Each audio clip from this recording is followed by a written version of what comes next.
In this chapter, we're going to introduce you to macroeconomics. We will investigate the basic variable that are used to evaluate the progress of an economy, right? Including the fact of the economy. We will look at the role of saving, investment in the economic growth, right? And how uncertainty and the demand or supply shock, uncertainty, demand or supply shock impact the economy, right? So new term here, shocks is when unexpected happens. So think about shocks when I say as unexpected happen, it can be good or bad. So we will spend more time on that. Throughout the chapter also, we're gonna compare the outcome based on flexible price and unflexible price, okay? So the content to learn in this chapter or the content are performance and policy, right? We're gonna talk about modern economic growth. We will look at the relationship between investment, saving, between the present and future consumption, uncertainty, expectations, shocks, and how sticky our process, right? How inflexible our process. Also, we're gonna look at the macroeconomic model using price stickiness, right? Okay, so performance and policy. Business cycle, the fluctuation in output and unemployment are often referred to business cycle. In general, in the long run, the economic growth in the long run, but that growth is not a linear growth. You will see the ups and downs. That's the nature of the economy, the ups and downs. Some we have full employment, sometimes economy gonna decline, we're gonna go all the way to the recession and we're gonna come back out. That's how the economy grows. It doesn't grow in type of linear form. It grows with all those ups and downs. And those ups and downs, those fluctuations in the economy is what we refer to as a business cycle. A period of a recession, for instance, is a period where the output and the living standard declines, right? And exactly that's what happened between 2007 and 2009, and what we end up calling the Great Recession. Right? We also define the GDP, which is the gross domestic product, right? And we make a distinction between the real GDP, which is adjusted of price change, and then nominal GDP, which is the output produced at the current price. Unemployment and inflation, we're gonna bring it also in this chapter to define those. So most of the concept that we're gonna talk about in this particular chapter, we will also gonna take it one by one, and explore it deeper throughout the semester. Okay. Unemployment. So again, GDP, gross domestic product. Real GDP is when we adjust the GDP of price change or at inflation, right? Because GDP output that we produce, but we evaluate those output in dollar. We monetize the output we produce. The output we produce is going to be quantity by 2. Present the GDP is we put a GDP in dollars. We monetize those output produced, converted to dollars. So we know that the currency itself, the price itself change year to year. So one good example of that, if I produce 1 bottle of water today, is 1 bottle, and this costs $1. 2 years from now, the same bottle that I produce, it costs $5. So it's 1 and 1. But when I express the GDP in year 1, I'll say the GDP produces $2. In year 2, the GDP produces $5, right? So for someone who doesn't know when in my country, they will think like, what? From year 1 to year 2, you increase your output. But in reality, I didn't increase the output. It's still one barrel. The only thing is the price change over year, right? The price rise over year. So to avoid that confusion, that's why economists use the real GDP to adjust the output produce of the price increase so that we can look at it apple to apple, okay? And the nominal GDP is, in our case here, it's the $2 and the $5, but the real GDP can be probably $2 and $2 because we bring it back to the actual base price. So we take the price, anything that is related to price change out of the calculation. That's what we call real GDP. So unemployment is what? Unemployment is very important, and we will use it to evaluate the economy as well. Higher rate of unemployment are undesirable for the economy because of what? That indicates that a large proportion of the workforce is not helping the economy, it's not producing, right? So we want all the resources to produce so we can produce fully and efficiently. So inflation is another measure that we use, which look at the increase in the price level, right? So a higher inflation, what that means is you are losing the purchasing power of the currency, right? So higher level of inflation means that it will cost the average family more to purchase the same goods and services. So if you are making the same money and there's inflation, let's say you are making this money, you are able to buy 20 items on the market at a particular price. If there's inflation, you make the same money, you won't be able to buy 20 items. Probably you can only afford 10 items for the same price because there's a rise on the price level on the market. Right, there's a rise of the price level on the market, so you won't be able to afford what you used to afford before, and that ultimately going to impact your standard of living. So that's how bad inflation is also. Economic growth. We say modern economic growth, right? So the economic growth is tied to the standard of living, right? And the standard of living is measured by the output per person, the GDP per person. Why we have it as modern economic growth? In the antiquity, what we realize is people produce more year to year. People produce more output year to year, but the standard of living is stagnant. It didn't change that much. Why? Because when you produce 10 today and 10 people live in the country, the output per person is 1. So 2 years from now, you produce 20 and the population also grow the same rate, you still have $1 per person. So that was the scenario before Industrial Revolution. And when we get to Industrial Revolution, we found a way to speed up the production. Right? We found technology to improve productivity to the point that the output, the rate of increase in the output exceed the rate of increase in the population growth. So from that point on, we start seeing improvement in standard of living, right? We produce more than the population growth.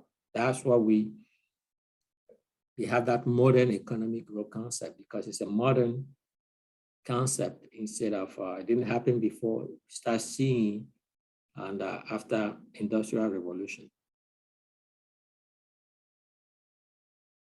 And you will see that now all the country, if you look at the global economy, now all the country experience Industrial Revolution. People not all the country have modern economic growth today, because the country, the leading country or the leader country that experienced early on industrial revolution, today, if you look at the standard of living compared to the country didn't experience industrial revolution, there's a big gap, which I'll show you later. There's a big gap between them. It's due to that.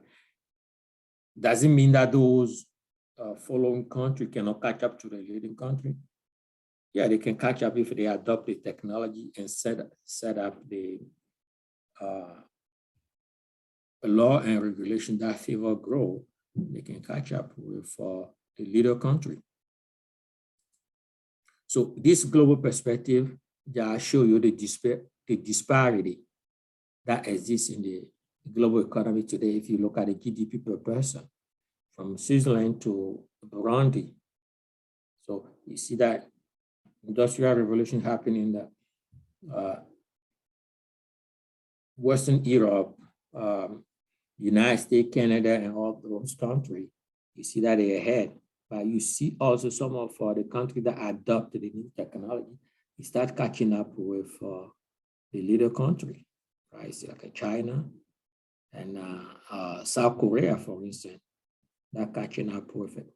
If you compare South Korea with North Korea, you see the big disparity between them. They used to be one single country before. So now let's shift to investment, saving and investment. What is a saving? A saving is a trade-off for future consumption. So we know that when you have your personal income, you pay taxes. What you have left is the disposable income. And that disposable income you can allocate it either to consumption or to saving or to both, right? So what that means is if you save money today, you have to forgo on your consumption. So that's why we say that saving is a trade-off, right? Because you forgo some of your consumption today to save money for future to be able to consume better in the future, right? So saving is a trade-off for future consumption. So how we get a saving happen when you hold on or you forgo or you consume less, right? And investment will happen when the resources are devoted to increase future output, right? So we as a household, right, we are the principal source of saving. We save the money in the bank or financial institution, and businesses are primarily the economic investor. And how they do that, they will go to those banks or financial institutions, take our saving as investment and inject it back to the economy, right? To create factory and create job. Uncertainty, expectation, and shocks. And we're going to look at it, the demand side and the supply side. So no one of us, we don't know what the future holds. That's the saying, right? So this uncertainty complicates the decision about saving and investment because you don't know for sure how tomorrow is going to be. So you cannot project. You can project, estimate, hope it will be this way, but it may be that way, it may not be. So the shocks happen when an unexpected situation occurs, right? You expect something, another thing happen, right? Economy are exposed to both the demand shocks and the supply shocks. Demand shocks are unexpected change in the demand for goods and service, while the supply shocks involve unexpected change in the supply of a good and service, right? And the shock can be caused by many factors that we will point out some of them. The demand shocks, right, unexpected happen in the demand for goods and services. right? So if the price are flexible, right, and the demand and the market price will be able to adjust to unexpected change in the demand. So if the prices on the market are flexible, right? So what will happen is that if the demand, there's a change in the demand, unexpected happen in the demand, if you're a producer, and the prices are flexible, you flex the price down, and the law of demand gonna happen. And if that happens, your sales will be unchanged. So you're gonna keep producing the same quantity, right? So the production level will remain the same, right? And unemployment level also will remain the same because you keep using your workforce, your full capacity, you keep producing the same thing. The only thing is the price are flexible, you drop the price down and people purchase. So you still have your sales unchanged, okay? But in the scenario when the prices are not flexible, are sticky, if the price cannot change. So now if the price cannot change, that would change the whole strategy, right? That businesses have to put in place. One is the business can keep producing, expecting that what the demand, let's say the demand drop, business can keep producing using the entire workforce, keep producing, expecting that the next 2 days, the demand gonna pick up, right? They can hope. Well, or they can, if it doesn't happen, but that solution is you cannot sustain it. Right? You're gonna run out of cash flow. You cannot sustain by producing. If people are not buying, for the demand drop, you cannot produce in the same thing. You can do it one day, but you cannot sustain that logic, right? So you have to be able to alter your production to match the demand, right? So you cannot keep adding to your inventory. So if you decide to start changing or reducing your production, so now you are impacting business cycle because one of the major things that you're gonna start tackling is your labor force, right? Your manpower. And once you do that, people start getting laid off. Those people that you are laying off are the consumer for another business.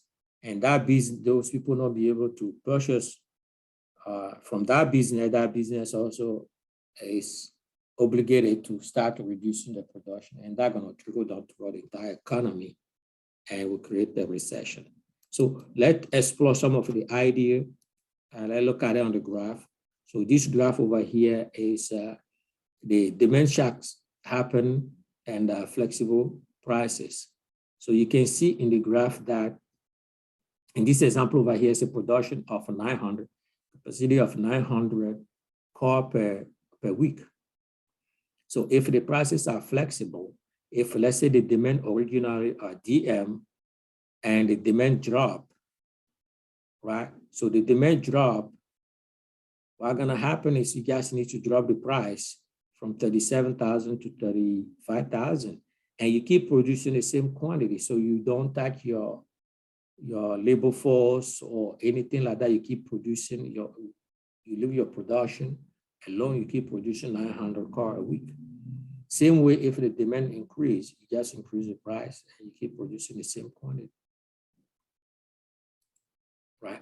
So if demand shock and prices are sticky, that's a different scenario. So prices are sticky at 37,000.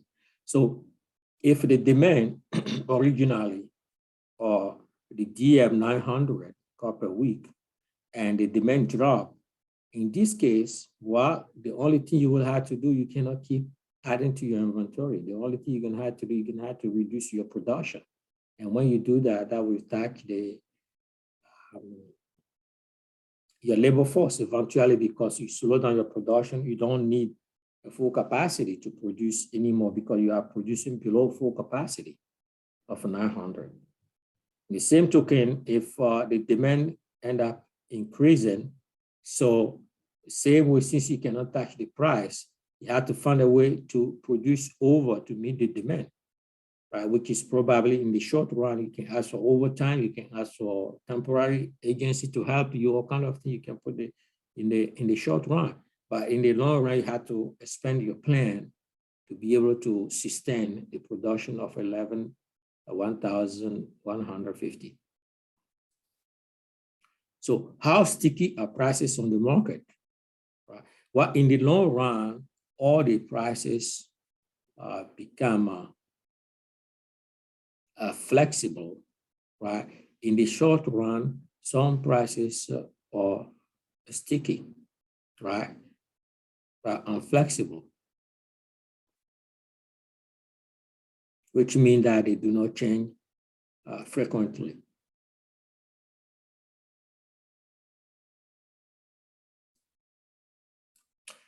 The graph I'm going to show you below, this table over here, just is a good example of how sticky are prices in selected industry, right? So you see from services, price change is on average 11.3 months compared to agriculture when the price change is more frequent, 3.2 months they change the price. Sticky prices in the long run view, all prices, like I said before, become flexible, right? And the price stickiness will moderate. Even though a firm must make a short run adjustment to adapt to shocks, in the long run, it does not have to stick with that policy, because in the long run, everything becomes more flexible and people adjust to the price in the long run, right? A reason for why most of the prices are sticky is due to consumer prefer stable prices. Consumer want to be able to go to anticipate what's going to happen, go to the store and see that, instead of go to the store and be surprised by the way the price keep going up and down. And also another explanation of it is that firm want to avoid what we call price wars, because you drop your price, your competitor may drop its price also, and everybody keep doing that. Before you know it, the price gonna be below the cost, right?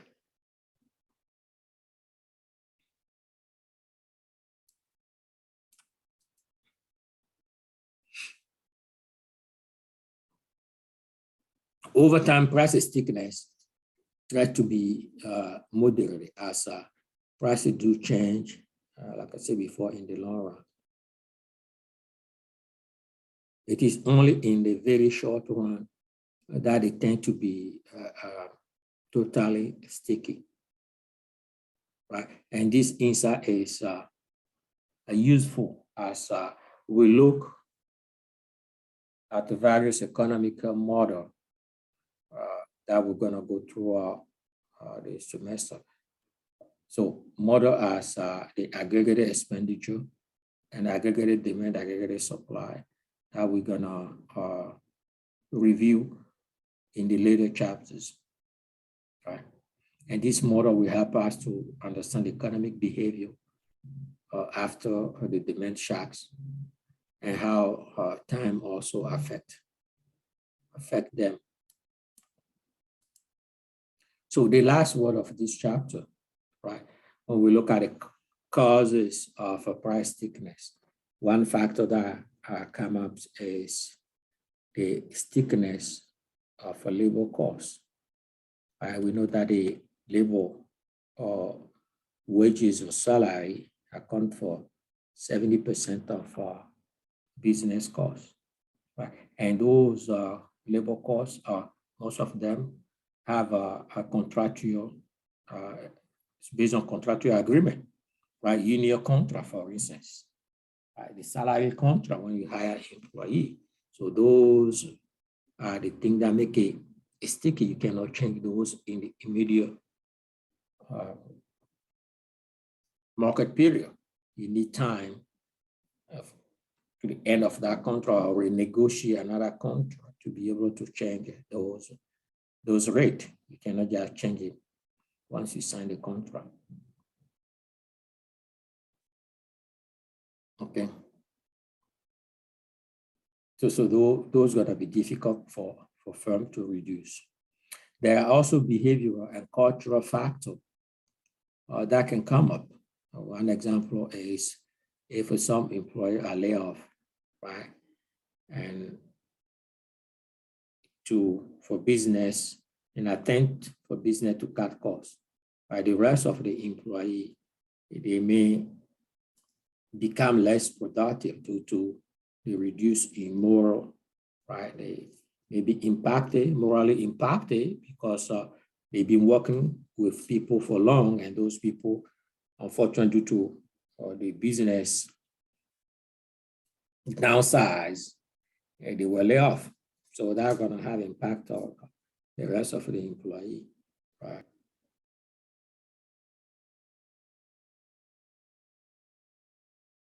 The productivity, they maybe become less efficient.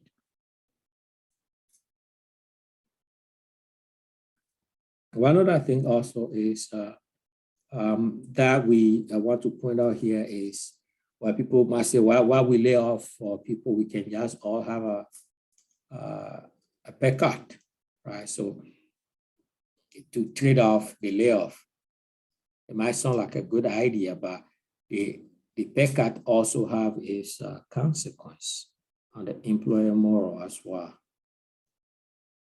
So people may think like they are being taken advantage of, right? And they will become less efficient at what they do. That's one of the reasons why managers and business are reluctant to propose a pay cut instead of lay off the employee.